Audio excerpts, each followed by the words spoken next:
Hello students and welcome to class. Today's module is accounting concepts and conventions. So we've looked at how the entire recording process works, and we've looked at the various principles, double entry and the likes that sort of guide on how the entire recording process goes. So today we're looking at accounting concepts and conventions that form the underlying basis of recording. So let's start with accounting concepts. What are accounting concepts? So basically, accounting concepts refer to three major things: the assumptions, principles, and rules which form the basis of recording accounting transactions.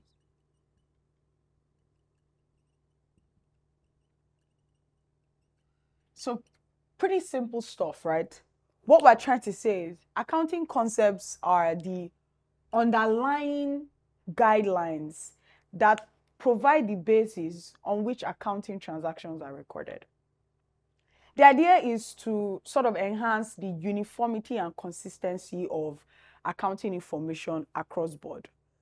And most importantly, if these concepts are sort of undermined or thwarted, it can change the entire nature of the financial statements. What this means is these accounting concepts are very important in the entire accounting recording process. Without talking too much, let's look at the various types of accounting concepts that we have and sort of understand what each of them mean. So there are 8 accounting concepts I will be looking at. So the first is one of the most important, and I think as an accountant, it's imperative that you understand this concept, that is, will guide you in recording transactions. So that is what we call the business entity concept.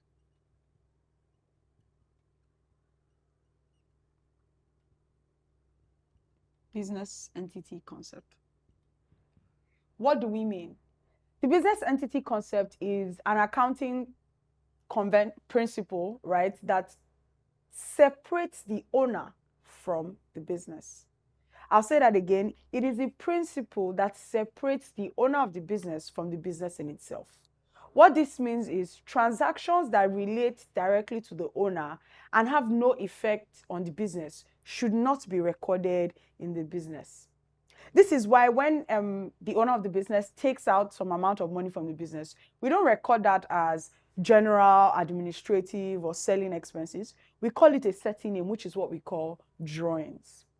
So we separate the owner, separation of owner from business, such that other aspects of the owner's wealth is not accounted for, aside from the wealth that has been invested in that particular business. The next concept we'll be looking at is the accrual concept. This is a very important concept in accounting because it sort of forms the basis in which recording takes place. The accrual concept simply states that revenue or income should be recognized when it is earned. When it is earned. I'll put this in capital letter because it's important that we know the difference. So we recognize revenue or income when it is earned, not when it is received.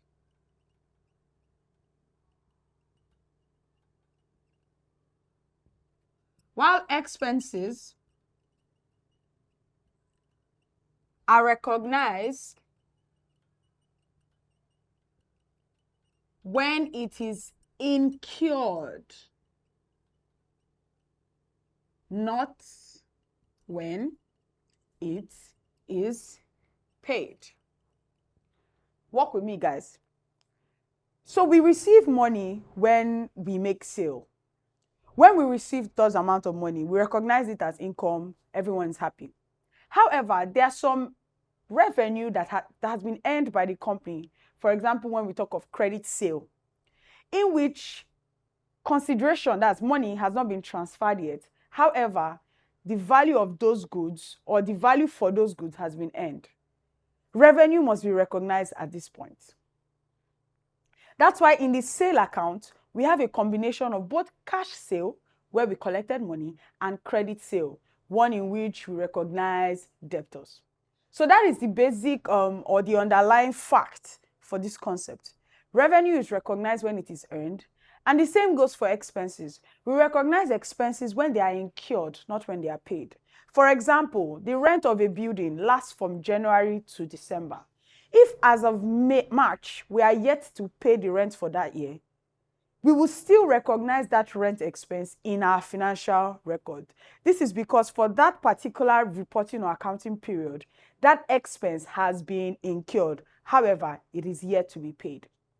Please note that the accrual concept is the underlying principle in which financial statements are prepared, as opposed to the cash basis, which is something we might look at much later in the future. But note that there are two bases of accounting, accrual basis and cash basis.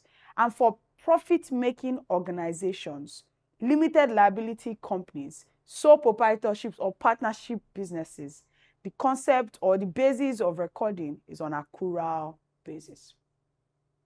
The next thing or the next concept we'll be looking at is the dual aspect concept.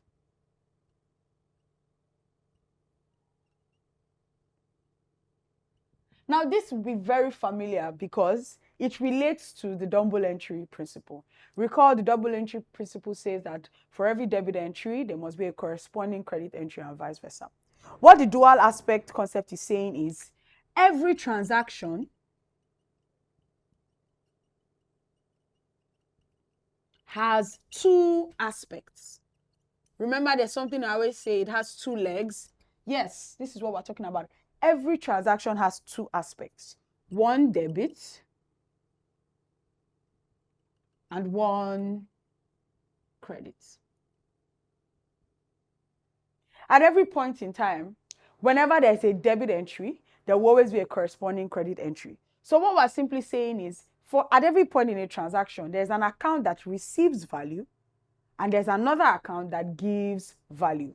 So this is the dual aspect concept, and it is directly related to the double entry principle. And as we can see, it is very important when preparing financial statements. The next concept we would be looking at is the cost concept.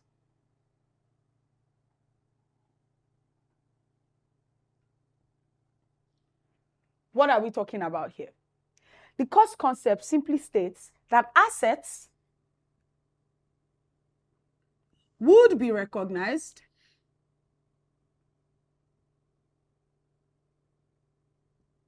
at the cost or the value of acquisition.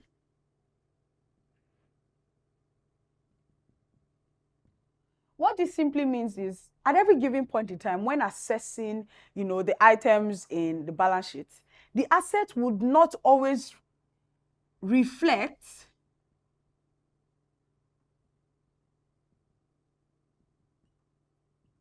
the current value. So the cost concept is simply saying we wouldn't recognize the value of an asset as the future benefit that we expect it to generate. No, that relates to the cash concept, or when we're looking at net present value. For purpose of accounting or accounting information, assets values are recognized at the cost of purchase, cost of acquisition, which usually it's a combination of the purchase price and other costs that are used to bring it to its completion, right? We'll explain that in further detail later. But note that every point in time, assets are recognized at their cost, historical, rather than future. right? So this also relates to the historical concept, where we recognize assets at cost rather than at current market price. So the next concept we'll be looking at is the monetary concept.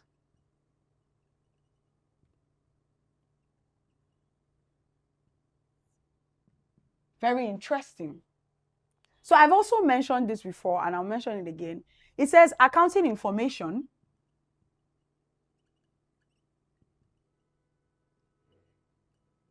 must be expressed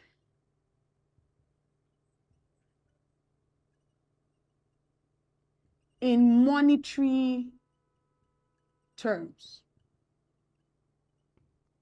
It means we have no business recording information that relates to good management or cooperation between management. No.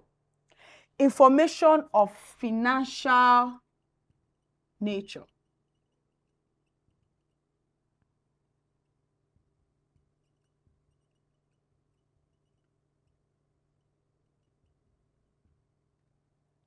The next concept we'll be looking at is the matching concept.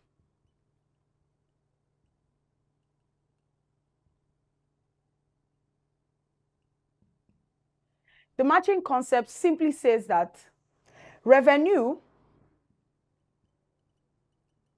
generated in a period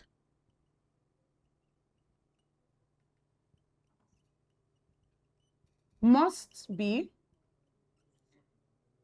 compared or matched against expenses incurred in that period. This is basically for comparative purposes, right? If a particular company is in the business of making clothes and the expenses that relate to clothes making, maybe cost of material and all of that, and we're working with 2021, right? You don't take or you don't match revenue from 2022 against expenses from 2021. No. Matching concept advises us to match revenue against expenses as they relate to the same period. The next concept we'll be looking at is the realization concept.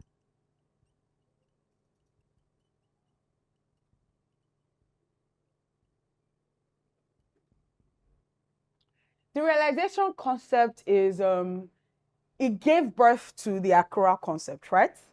What the realization concept is simply saying is revenue should be recognized when there is a transfer of good or service. So we're saying revenue should be recognized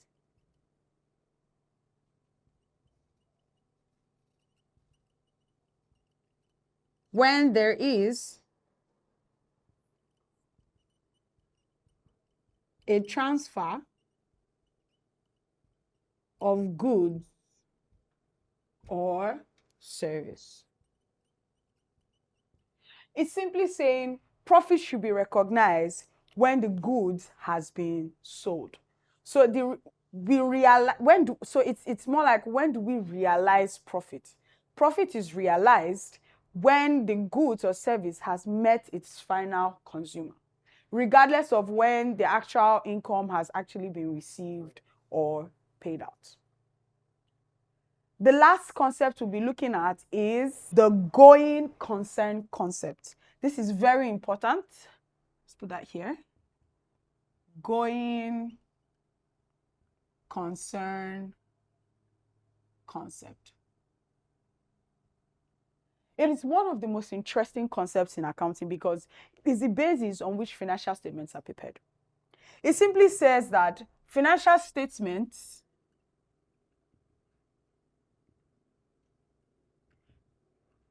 should be prepared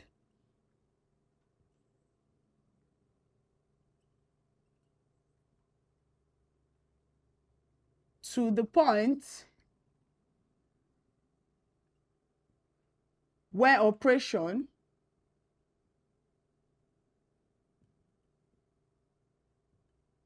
has no cessation. What exactly am I trying to say? We prepare financial statements, we prepare accounting records as a going concern where we assume that the operations of the firm is going to continue to a foreseeable future. Because there's a style of recording called the gone concern concept, where we believe that the business is, gradually tilting into cessation or liquidation.